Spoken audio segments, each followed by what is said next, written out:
ahead and just introduce ourselves. Hi, my name is Maris Macelis. I'm the Director of Communications and Community Impact for Tennessee Environmental Council. And Tennessee Environmental Council is a 501c3 nonprofit organization, and our mission is helping people and communities improve the environment for all. And our vision is to see thriving habitats, circular economy, and climate balance in Tennessee. And what we do is we actually have a wide variety of programs that we have to do that, ranging from recycling roundups to our watershed program where we do restoration projects and tree plantings. Tennessee Tree Day just passed, and that is still ongoing. We also have our amazing Generate Some Buzz and Pollinator program. But before we get into introductions, I guess I am introducing you, Bryn. I wanted to point out Bryn is here with us today. She's our field event coordinator and Monica's right-hand woman, and she is going to be doing behind the scenes tech stuff for us today. So she'll be answering or gathering your questions, which will be, if you all are aware of where the Q&A is, it would be great if you could put your questions in the Q&A box, or there's like a button on the bottom for anyone who's on a computer. It might be harder on a phone. But anyways, that would be the best option. If you somehow can't find it and put it in the chat, Bryn is going to be in the chat and making sure that she gets everybody's questions. Bryn, do you want to say anything? Just hello or... Hi, thank you so much for coming. We're excited to talk about shade plants, and these are my favorite types of plants. I wish I had more shade. Um, but yeah, put your questions in the Q&A. If you can't find it, I'll look for them in the chat as well. And then at the end, I'll pop in and we'll see if we can get a lot of these answered by Monica, Joy, and myself. Yes. And if there are other questions, I see some other questions already in the chat. Oh, and we'll put some links in there for anybody else that's curious about TEC and Generate Some Buzz. But it gives me great honor to introduce Dr. Pretz, our pollinator program leader, and we'll start with that. If you want to talk about Generate. Hello everyone. Thank you very much. And so here is how this whole webinar will go.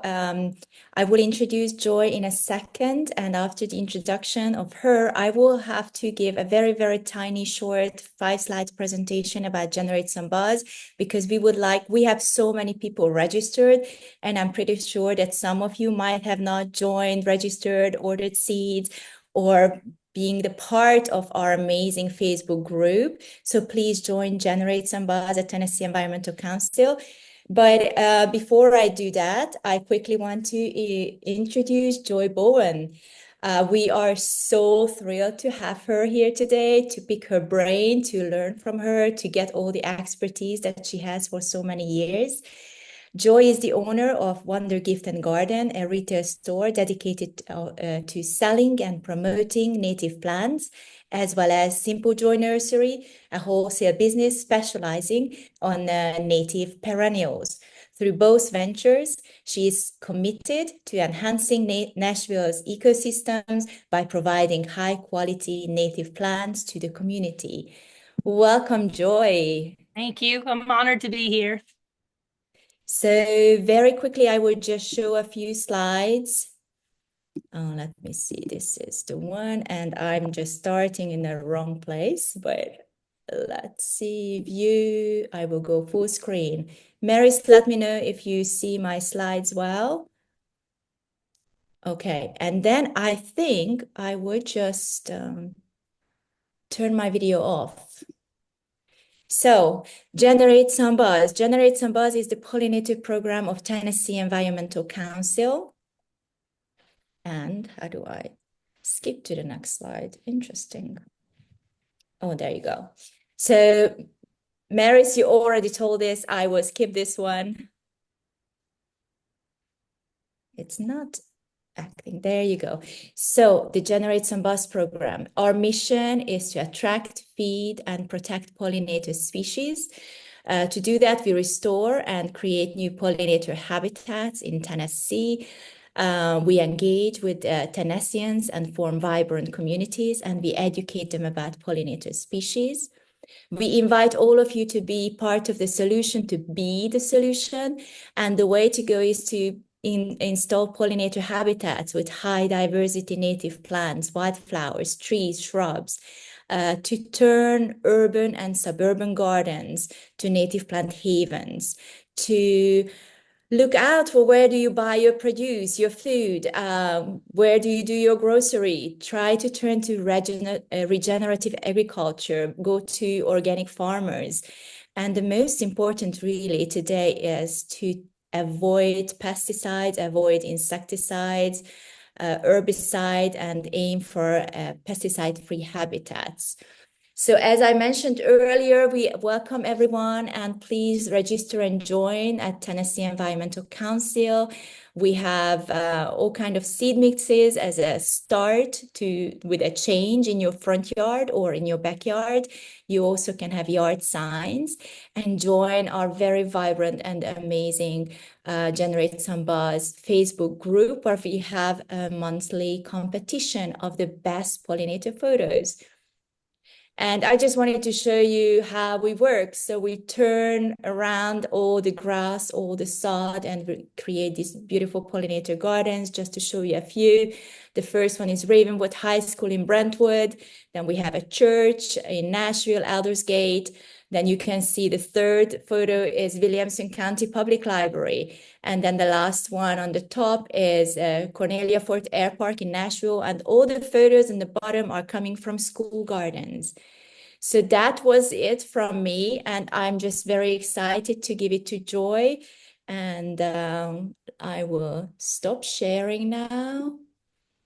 And go ahead, Joy. I'm so excited to hear this presentation. And thank you everyone for joining us.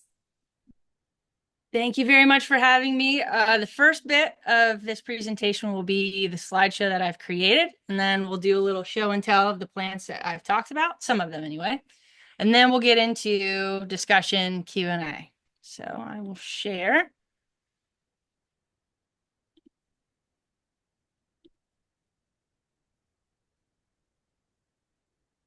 Okay. All good? We can see that? Wonderful. Okay. Made for the shade. Okay, so Woodland Wonders, made for the shade. Most of my observations have been my own personal walks in the woods, our parks, and natural areas. That's where I have learned the most about where to find our native plant material, where it likes to be, soil conditions, wet, dry, all that jazz. That is really where I like it. You know, it's always good to read and to research, but getting out in nature and finding these plants teaches us more than I could ever explain.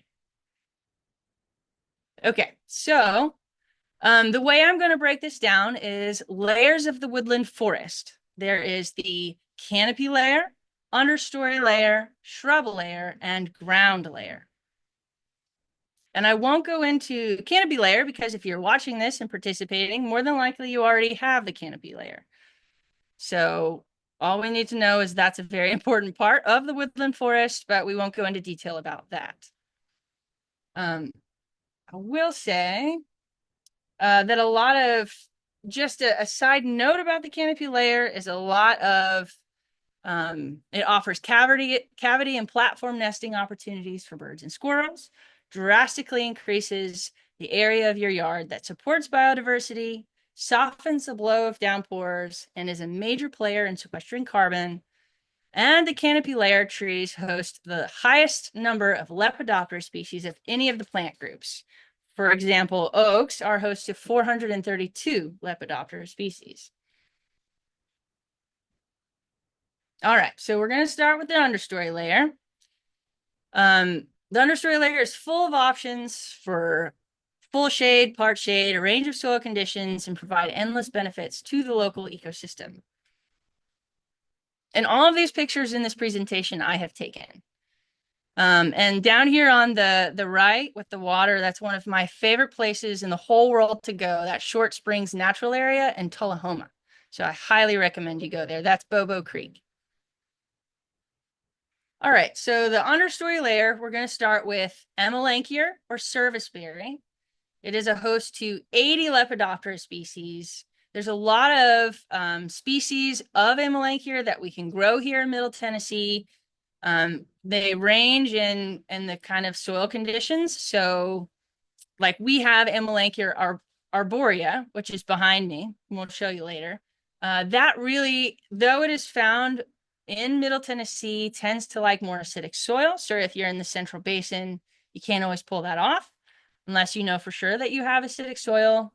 There is some amending that can be done, but I would recommend if you're in the Nashville Basin to go with something like the Autumn Brilliance, or we have another one that's Amelanchier laevis, Snow Flurry. So those are two other options for your service berry. That is very popular for our bird species and for us. We can eat the berries. I had a coworker who used to make a service berry loaf, which was delicious. So next on the list, Asimina triloba. Usually we find this in a part sun to full shade these conditions. They can acclimate to full sun, but they're going to be fussy and complain about it for a good little bit. And where they want to be is part sun. So that's why I highly recommend that you add that to your understory layer. They are host to the pawpaw sphinx moth and also to the zebra swallowtail, which is our state butterfly, in case you didn't know that. Also, you can eat the fruit. If you want those fruits, you're going to need basically a pawpaw grove because they need to be genetically different to cross-pollinate. It gets even more detailed than that. Separate male and female flowers, but if you have a lot of genetically different pawpaws, chances are you will get the fruit. So that's all you need to know. American fringe tree, Chionanthus virginicus, typically found further south of here, but does really well. Those plants are either male or female. So if you want berries, we're kind of in a stage in the industry where we're starting to label things male and female, but then it takes away from genetic diversity because cuttings are all genetically the same. If you have seed grown material, they're genetically different. So that's something to keep in mind if you're on the hunt. If it's just sold as a straight species, you won't know. But so you need to get a couple. And in the understory layer, we have some cornus dogwoods. There's also some in the shrub layer. Cornus amomum is silky dogwood, which is found here in Middle Tennessee. I've also seen Drummondii, which I didn't list, but that's a really great one that has the white berries.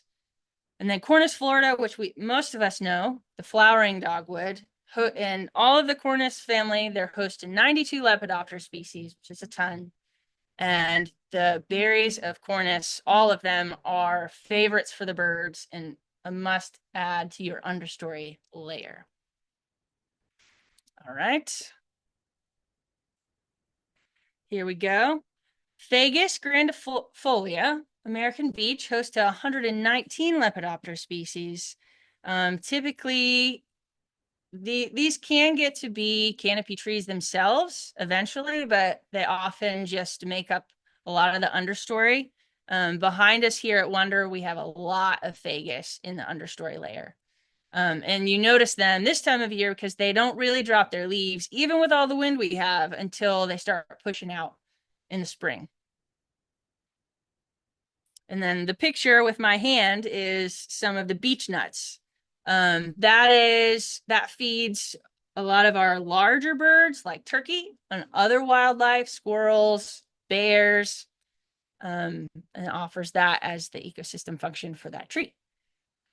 And then Halesia carolina is gaining in popularity, the Carolina silverbell, as an understory tree. I've seen where people say that it can do full sun. I would hesitate to be that confident to say that unless it's under like really great irrigation, because they typically occur in moist, fertile soils. So I would just go ahead and stick to having that be an understory tree. They're really pretty. They're blooming right now. I have 2 little 1 gallons here at Wonder that I was able to find.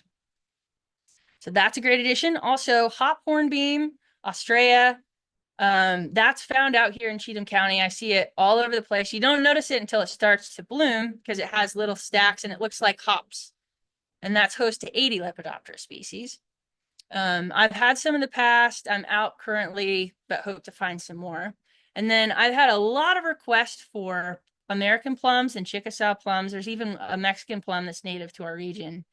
Those are really great additions to the understory layer. They can be on the woodland edge too. They host a ton at 320 Lepidoptera species. The only canopy tree for Prunus is Prunus serotina, which is the black cherry. And it produces fruit that we can eat too, but good luck because the wildlife usually gets it before we do. All right, so now we are moving on to the shrub layer, which is 3 feet to 15 feet. This layer is a favorite hiding and nesting place for many species of birds and small animals. And in this picture, there's Hamamelis virginiana to the left. And then we've got Itea virginica, which is growing. That was taken next to Bobo Creek. And this was a trail to the right that I just climbed Friday morning because I couldn't get out of my street. So I climbed the neighbor's property out. And so that particular trail was just covered in spice bush and pawpaw and is really magical to see. And all the ferns are pushing up from the undergrowth too. Okay, so the shrub layer, Aesculus parviflora or bottlebrush buckeye. This is a late bloomer, so a lot of, quite a bit of our native species bloom in the spring for trees and shrubs. And so to get more of a summer blooming shrub is kind of unique. The only other one, Clefera, that I can think of is a summer bloomer as well. But most of them kind of fall into that April-May category. So the bottlebrush buckeye attracts a ton of swallowtail, butterflies, hummingbirds. And then Aesculus pavia, red buckeye, blooms way earlier, end of March, April, attracts our migrating hummingbirds. So that's something that they look for. And typically when you see red, that is a hummingbird favorite. They usually have those tubular flowers that the hummingbirds like so much. Also within this shrub layer is Aronia melanocarpa or black chokeberry. This is definitely a bird favorite. There's another species, Arenifolia. I'm kind of spacing on that species name. I don't bring it in as much because the birds really prefer the melanocarpa and I can't find it often. I have a cultivar called Viking, which was selected for culinary value for us. So best of both worlds, if you're looking for that application as well, that's out there on the market. Calocarpa americana, American beautyberry, is certainly gaining in popularity for many reasons. The birds really love the berries. People say we can eat the berries, but they're not very tasty. They require a lot of sugar. So it's better for the birds. And then the leaves have gained a lot of attention because they deter mosquitoes. So there are now more natural insect repellent products coming out that have Calocarpa americana in them. And then we've got Calycanthus floridus, another understory shrub that does well in dry shade. I have typically seen it out in nature further south of here, but it does just fine. There are some cultivars now. Sensational is one of them that you could find. I scoop up whatever I can find. So I'm sure we'll kind of in the discussions talk about cultivars a little bit more, but I'm in the opinion that I carry both because I want as many natives out there into people's landscapes as possible, but understand a lot of the arguments around cultivars. Okay, and then American hazelnut hosts 97 Lepidoptera species. We can eat the nuts. Again, you're fighting off the birds for them and the wildlife too, because they like the nuts. And that's one that you typically find closer to water, so not for dry shade. I would put that if you've got kind of medium to wet soil, that would be one. Calycanthus, the up top there to the left is the red buckeye, and then Calycanthus is down below it. Let's see if I can move this box. I can move the box. And then, yeah, the up top to the right is our American hazelnut, and then aronia blooms that I caught blooming up at the top of Foster Falls, which is kind of cool. All right. Durca palustris, kind of a small tree. Also, I would throw it into the shrub category because it stays typically under 10 feet. And that's the picture to the left. It blooms in March, April. So that's a really kind of spring indicator plant. It's blooming with the spice bush, and typically you find it with spice bush. So it likes kind of floodplain areas. Doesn't have to be wet feet all the time, but can handle that. And I've had it in my own landscape in a past yard that handled quite a bit of drought. So I know it can handle that too. But typically you find it in a floodplain area. Euonymus americana, Hearts of Buston, is a lot of native enthusiasts' favorite for a couple reasons. One, just because it has a very unique bloom and seed pod that opens up, it bursts, hence the name. I've seen it's definitely a bird favorite, and it does dry shade really well. Like I see it out here a lot in Cheatham County in the understory, just hanging out. It never really gets very tall, typically 3 feet, 4 feet, and takes quite a while to mature, but is a really great addition. And it has some winter interest because the bark stays green over the winter. All right, Hamamelis virginiana hosts 63 Lepidopterous species, so hosts quite a few. That is another one that blooms late fall, winter, so adds an additional interest to your native plant dormant landscape. Hydrangea, so we have 2 species. There's more species of hydrangea that are native, but the ones that you'll find in the industry are quercifolia or oak leaf hydrangea, and then smooth hydrangea, which is the arborescens. And typically you find of the arborescens, you see Annabelle, which is great. It'll host caterpillars, but it's mostly sterile. And so if you're going to be on the hunt, and this picture to the top right is a native one that's just about to bloom at the Narrows of the Harpeth, try to find the lace cap ones because they offer a lot more ecosystem function and pollen to our native bees. All right, Hypericum frondosum, St. John's wort, that is host to 17 Lepidopter species, can do dry, can do quite a bit of sun, but can do that part sun too. It makes a really great, almost evergreen hedge if that's something you're on the hunt for.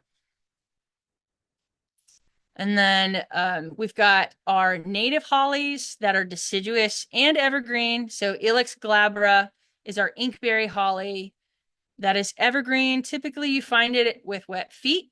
So dry shade is not really the environment that you want to put that one.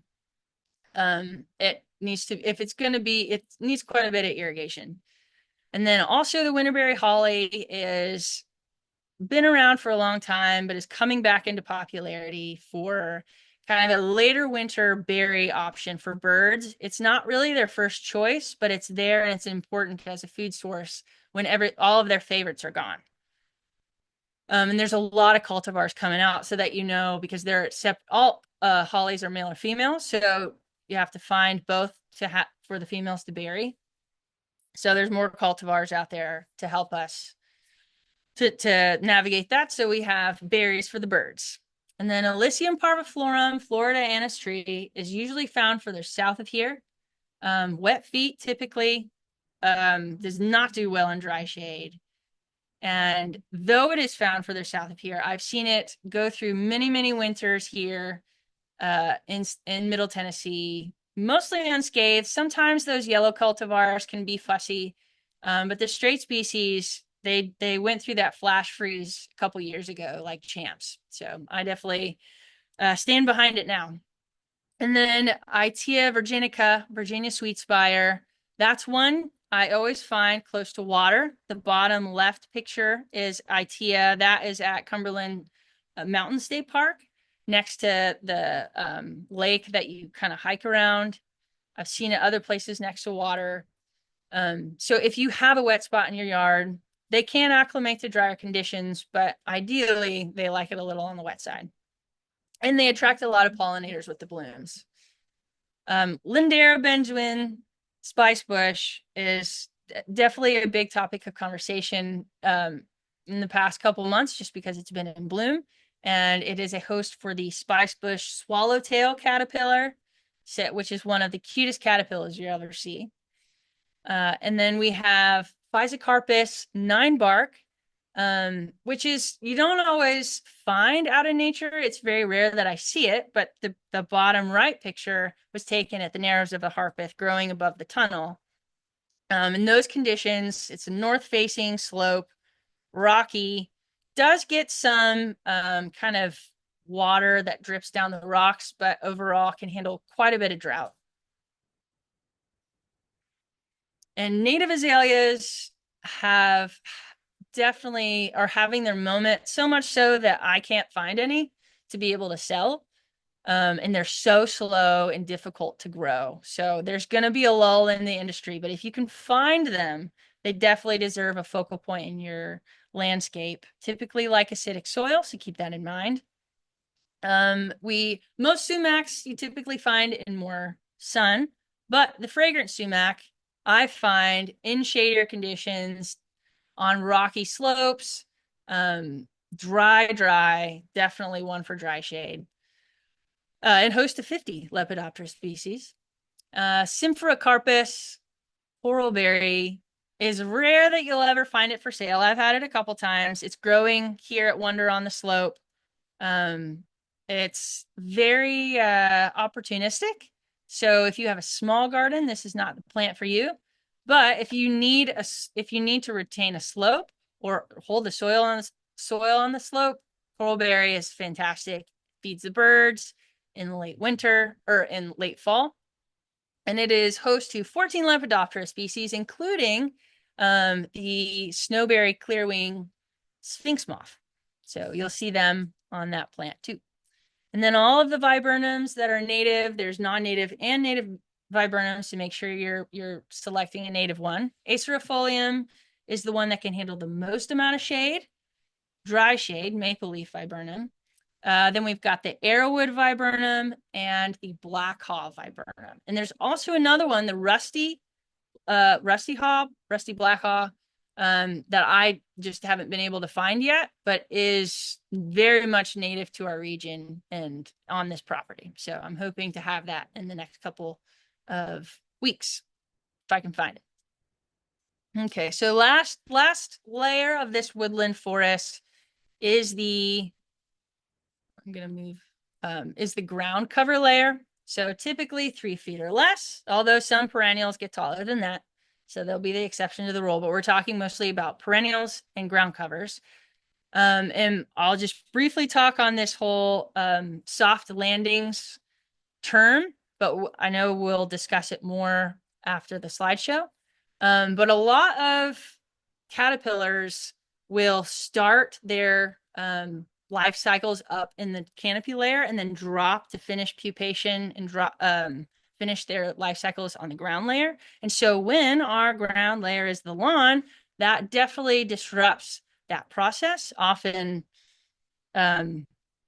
with bad consequences, just because we break out our mowers just about the time that all of that's going on.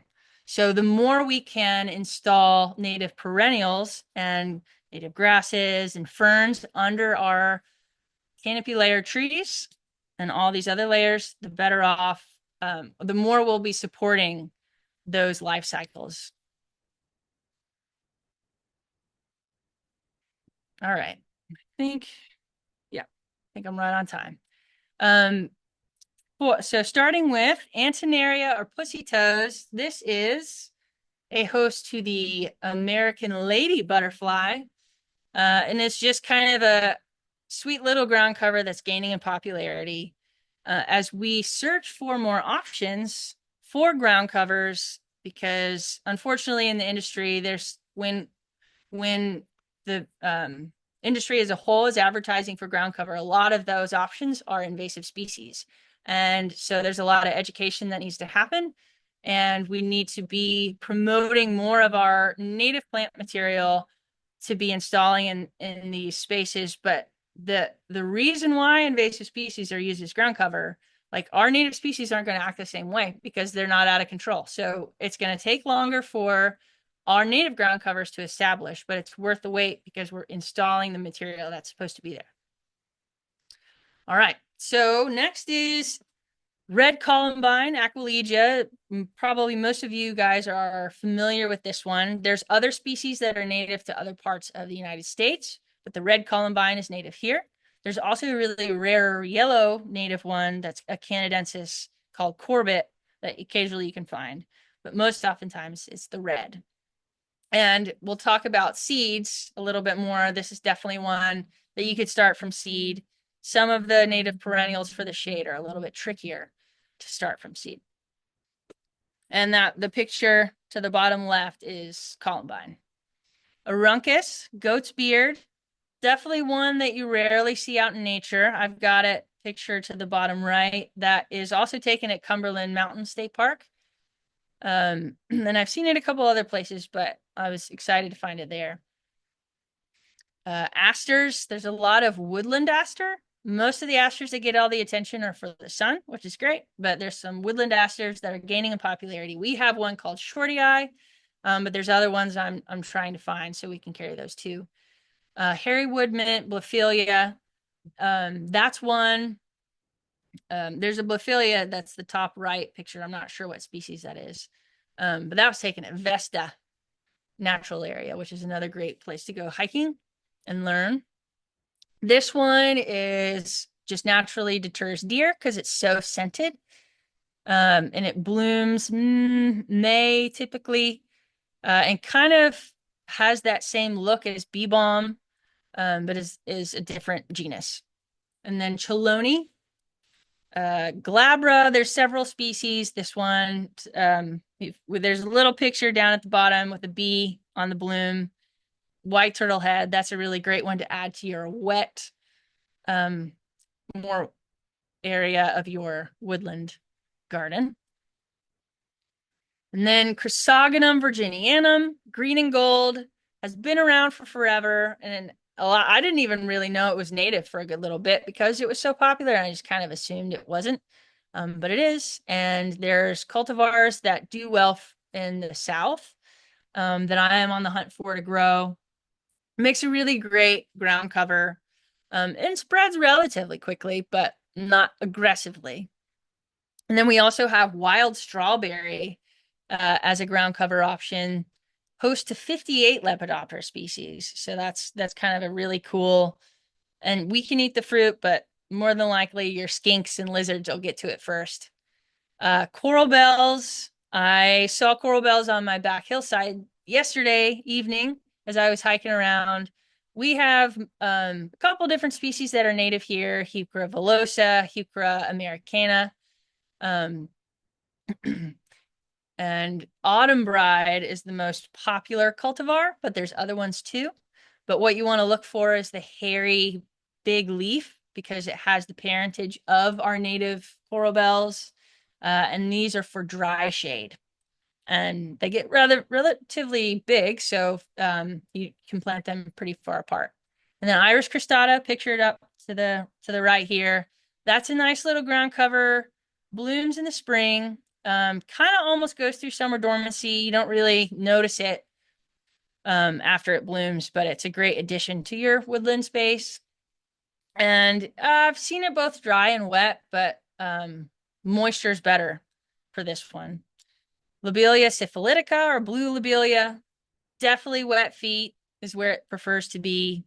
Will reseed, so that's really great. And is a favorite for hummingbirds and butterflies.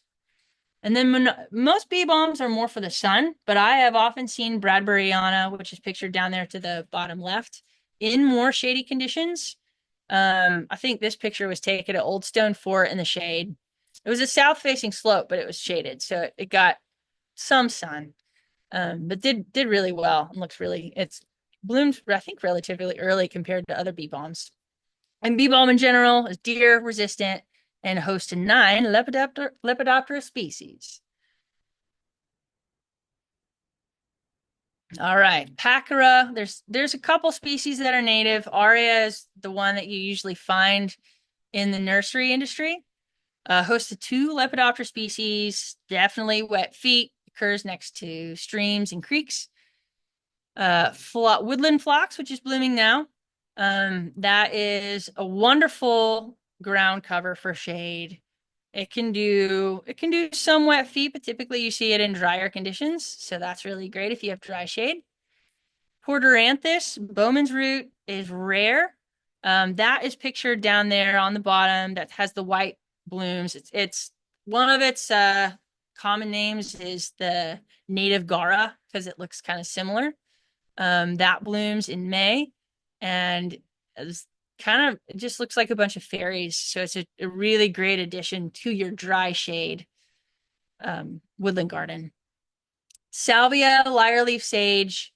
Most salvias are for the sun. This one can pretty much go anywhere you put it. It reseeds like crazy. I think it can make a really great alternative lawn in mass just because it can reseed so heavily. And it is a wonderful earlier blooming sage for pollinators. Scutellaria, skullcap, has definitely gained in popularity for good reason. It has it's up there at the top, blooming purple.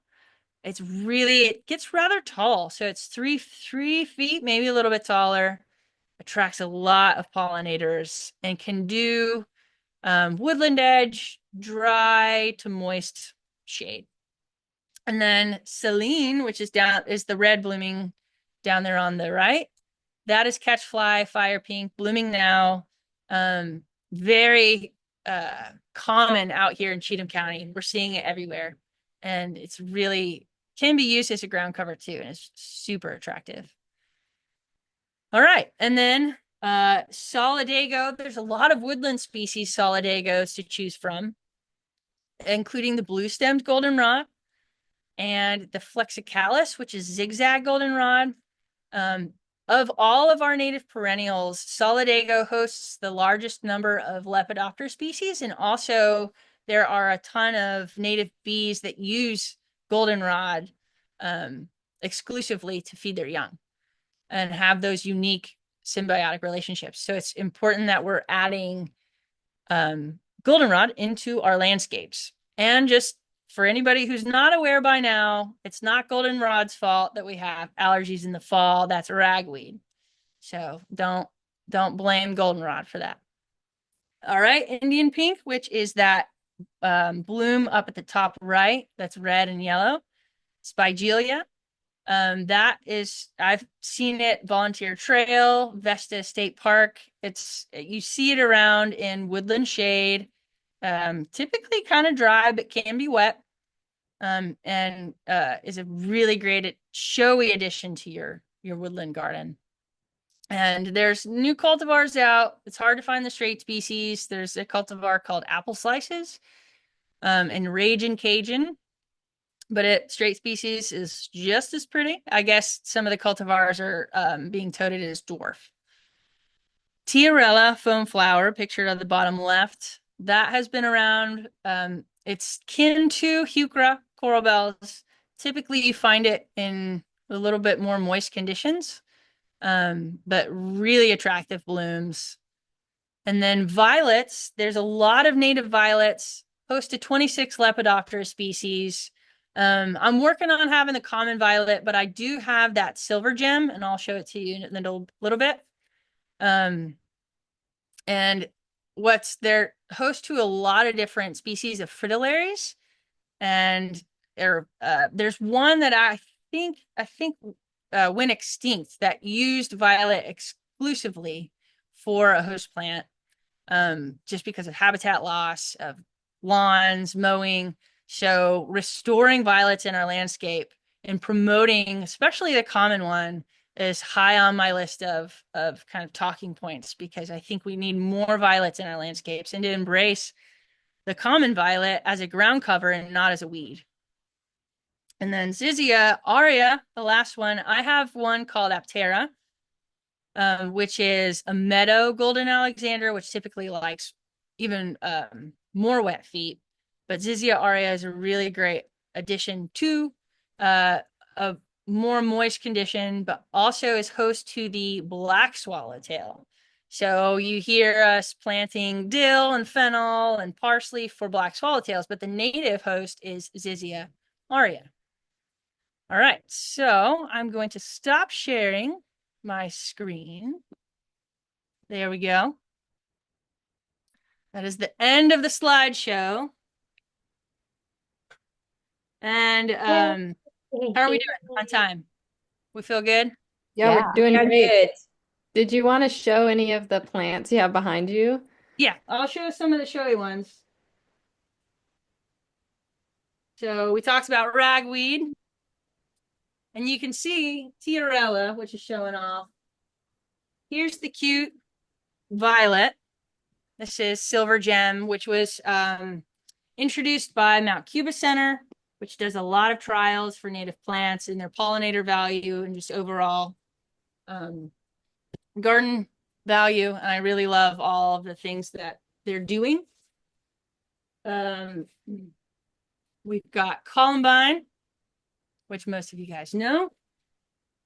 Got the Blue Moon Phlox, which is really at peak right now. Here is a Zizia aptera bloom, in case you haven't seen that yet, obviously in the carrot family.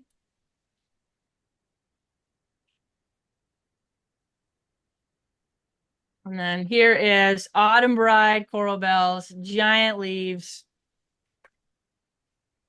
I think it's the native replacement to hosta. There's too much hosta in the world, in my opinion. And then, yeah, we've got some we got pawpaw, spice bush. All of my favorites are in this room, in this closet, I should say. That's a beautiful closet. Thank you. We got a ton of questions if you're ready to go. Do you want to ask yours first, Monica? Well, very first, I just want to say that it is an amazing presentation, and the amount of information that you just gave us is mind-blowing. I kept finding myself making notes, but I want everyone to know that we will share the webinar on YouTube. So you don't need to make notes, but I'm old-fashioned. That's how I learn. I just wrote down so many things, but it's amazing. Before we go on with the question, I would like to have one question.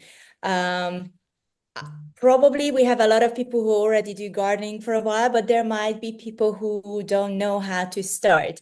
I think we all had the experience in life that you wander into a botanical garden, in a shade garden, you sit down on a bench and you think this is the most magical place on earth. This is what you want in your garden, but you have no idea how to start. So for total newbies, what would be that you suggest to start with? I would start with knowing what you have before you even begin. And assessing where the sunlight is, what your conditions are, because the last thing you want to do is install plant material that doesn't want to be there or is in the wrong spot.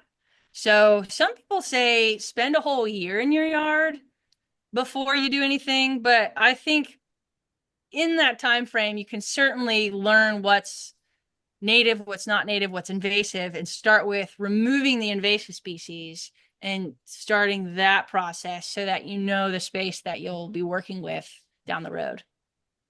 Awesome. Bryn, do you want to ask a question quickly? Yeah, I have a few questions, but some people had the same questions as I did. I think my first question, I've always been curious about this, is how to be mindful of tree roots when you're planting soft landings. Um, I know you don't want to put like piles of mulch down there. You want to have green ground cover under those canopy and understory trees, but how do you maneuver around a mature tree and its roots? Depends on what tree it is, because some trees are harder to plant underneath than others. Like maples are really hard, and oftentimes what you plant under them doesn't survive because the maple's stealing so much water. Oaks are relatively easy to plant underneath. but starting smaller with quartz and 4-inch sizes are great because you're disturbing less of the soil. Sometimes you can break off a little bit of the root system anyway, just to get them installed, but it's better to just start with smaller plants. Mhm. But yeah, you just want to be super careful, like to if give up your ideas about symmetry, and if there's a big giant root, you're gonna have to move. You know, like just reinvent the space at that point because Yeah, that tree said no. right. Yeah, got to be flexible and pick you can't put giant shrubs underneath a tree. You got to pick small species. And it's cheaper to buy smaller plants. Yeah. Yeah. So and when you think about that surround like the canopy drip line, like put your trees and your understories a little bit out from that drip line and then do your smaller violets and I didn't even mention sedges. I kind of spaced, but sedges are really great underneath. They're being used more and more for alternative options to lawns. They'll reseed like crazy, so seedlings do really well under trees as opposed to trying to plant a whole bunch of 1 gallons. So that's another um, way to approach it. Yeah, sedges have edges. I always think that. Um, I think a lot of people in my neighborhood, at least, and I've been fighting against it in my own lawn, is planting a lot of, in the past, they've planted a lot of monkey grass. And are there specific types of sedge that you would recommend as a replacement for monkey grass? Mhm. Yeah, so the one I picked up, this is Carex laxculmus. There's also another one called Flacosperma. Both can acclimate to pretty much anything, but can do wet shade. But I've seen them do just fine in dry shade. And then I have another one that I started growing last year and I'm kind of obsessed with because it dealt with the drought in the summer a lot better than some of my other Carex did. This is Carex Leavenworthii, or common name lawn sedge.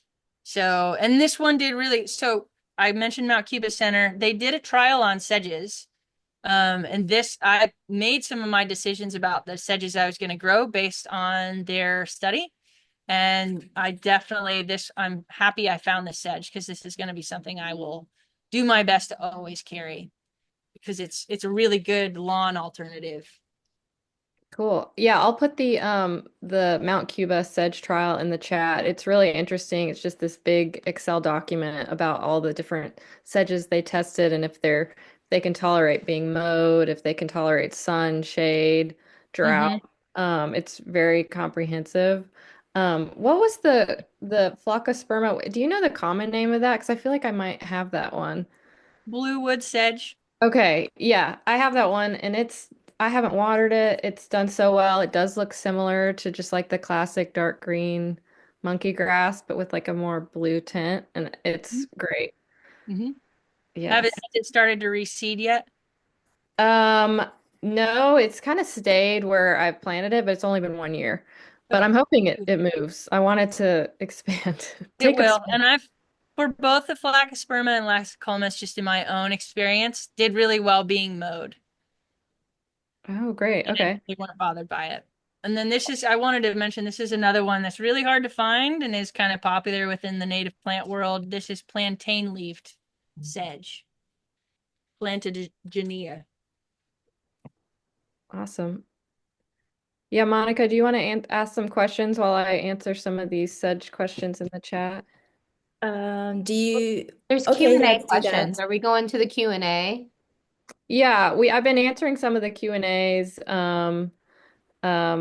throughout, and then there were some that we just answered about sedges in there.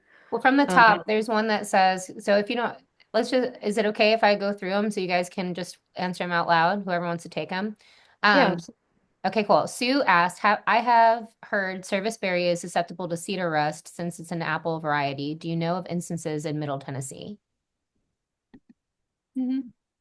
I've seen it, but it's like I still plant it. it just stinks. Like there's topical applications that you can do. But some years are worse than others, so it might affect the crop one year and not the next. But if your yard is full of cedars, maybe serviceberry or hawthorn might not be the best choice. Um, but there's cedars around here, and there was some serviceberry planted on the property that had beautiful fruit. So it's kind of hard to say when they get it and when they don't. So it's not enough of an argument not to plant it for me. Cool. Thank you. Kay, I'm gonna skip Stacy. I'm not sure if this was a question. It just says Memphis and West Tennessee to be specific. I'm not sure if that was a follow-up from something else, but Kay Matthews asked, is red chokeberry as desirable as black chokeberry? For birds, no.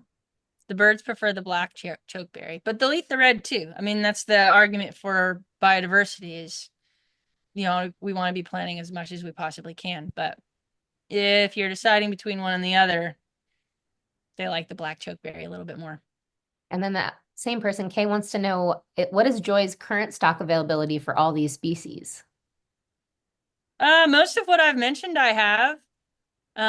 Of course, there's always the ebb and flow and availability, and that's why I try to grow. I specifically with Simple Joy Nursery, I grow.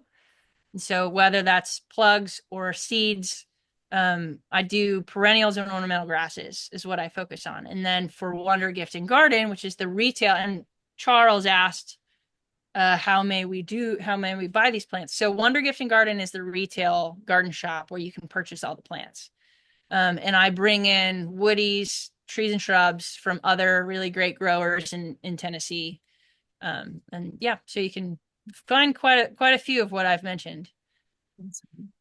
Sue asked, any advice about protecting against deer is much appreciated. My 9 bark was destroyed by deer. Back to life. I want to does anybody else have an answer? Yeah. I would say that you can, but the very first years, you can put some protection around the shrubs and trees. And I think what also works is to plant some plants around it, like the bee balm that you mentioned, that deers don't like fragrant leaves. So they might avoid it then better. But I think deers is a trouble for many people, for me too. Yeah. I don't have a great answer either. I mean, just what you said. I would second that. Bren, do you have any other suggestions? I don't deal with deer. I live more and closer into Nashville, but I deal with rabbits, and I buy these little cloche things that cover my plants when they're small and tender, but honestly, they come back. And I think just making sure you have enough things planted so Yeah. you lose one plant, it's not super devastating. You have many Yeah. others. I totally agree. The more diversity, the more plants you have, the less you lose. Unless they invite all the deer family. But most of the time you plant a huge garden, then the loss feels less. It's Yeah. just unfortunate because it's like we promote all these perennials as attracting pollinators and hummingbirds, and then the shrubs and trees produce berries for the birds and seeds for the birds. Well, deer evolved with this plant material too and recognize it and eat it. I mean, they're out for feeding themselves as well, and they don't. There are some native plants or non-native plants that they will browse and eat, like hosta, but they don't eat other ones that they don't recognize or can't consume. So it's unfortunate, but Yeah. native plants And are for the deer too. yeah, I think it's also our fault in a sense because they don't eat the invasive species. That's why they are invasive, right? Because deers don't touch the Amur honeysuckle. They don't eat it, so it widely spread, and because it's so spread out, they have nothing to eat. So they will come to your garden and try to find the native species that are there. So it's truthfully not their fault. Right. Their And the normal food is predators have gone. changed. Yeah, Yeah, that's well. Now it's that's mostly just our cars. a good point. Yeah, and if deer get hungry enough, they'll eat the things that even are considered deer resistant or they're gonna try Ollies. it. Yes, they'll nibble. But chicken wire has been helpful for different tree plantings we've done. Yeah. So we have about 4 minutes left, and we're trying to get a few more. Brandon James asks, is mountain laurel a good replacement for invasive honeysuckle in a wooded shaded area where the honeysuckle also acts as a privacy hedge? Or do you have any other recommendations for this? Uh, the mountain laurel can be very particular about where it is. Typically, it's not found in Middle Tennessee, except for some exceptions, like out here in the Highland Rim. It's up at the Narrows of the Harpeth, but in a small population, typically you see a lot of it in the Cumberland Plateau and further east. So if you live in the Highland Rim, yes, I would recommend Elysium. If you can add some moisture, that makes a really great screen. That would be a good substitution.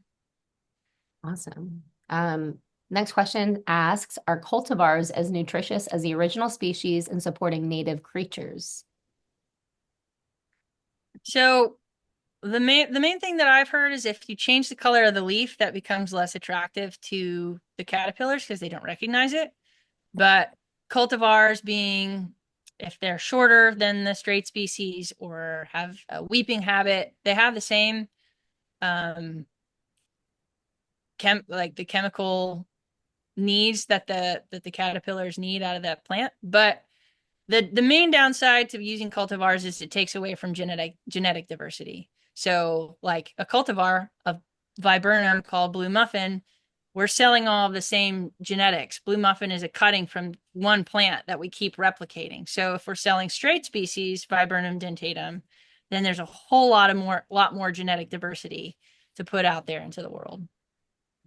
Awesome. Thank you. Let's do one more. We have about 2 minutes left, and I know we want to make sure we have one message before we get off today. So the last question, a lot of tropical sage has come up in my roundstone seed, which I was hoping was cardinal flower. Is it native or has it become a naturalized beneficial?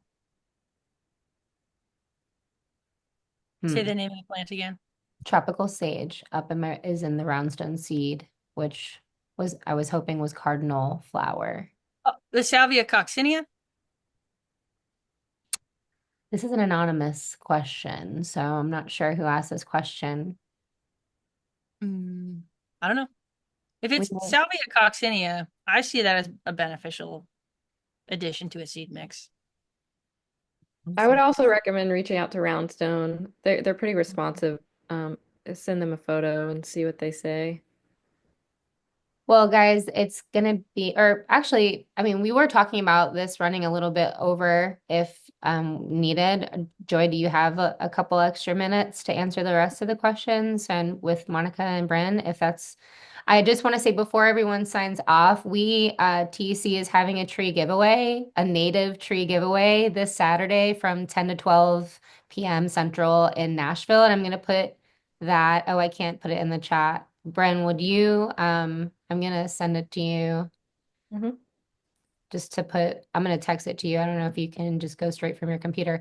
It's at Aldersgate Church, Methodist Church here in Nashville, but we are doing, it's a free tree giveaway and they're all native trees. And as you just learned, super important to all of these plants. So we'd love to see you there. If you can And it is trees and shrubs. Yes. Yeah, they're bare root seedlings, so they will be small. Don't be shocked. Um, they'll be like twig size, but they grow quickly and they're resilient. And the inventory is eastern red cedar, elderberry, white oak, shagbark, mockernut, dogwood, pecan, poplar, beautyberry, persimmon, and witch hazel. So there are some understory woodlands species in that. Yay. Okay. Have Great. questions about that, feel free to email us. I'll put our email in the chat. Cool. The next question from Stacy is, what is your suggestion for a short ground cover to go below trees for a soft landing, but can handle some afternoon sun in Memphis? Probably some of the sedges that I recommended because they can handle quite a bit of sun, especially the Carex laxicolmus. They might get some burnt tips towards the end of the season, but they'll be fine. Great. Julie asked, deer also bring ticks. Any tips for dealing with ticks without pesticides?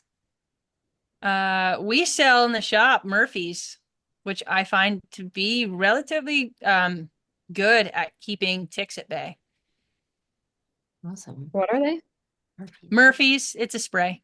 It's an Oh, organic. cool. They just use essential oil like citronella and that kind of thing. Okay.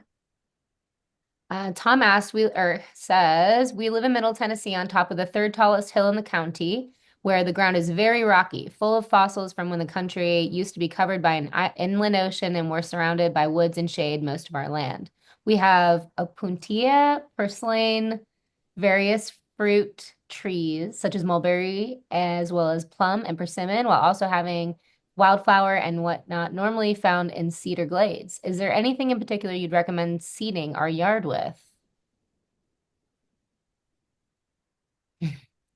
Well, if you can find dahlia, I mean, trying to find some of those cedar glade species, the prairie clover, that'd be kind of cool.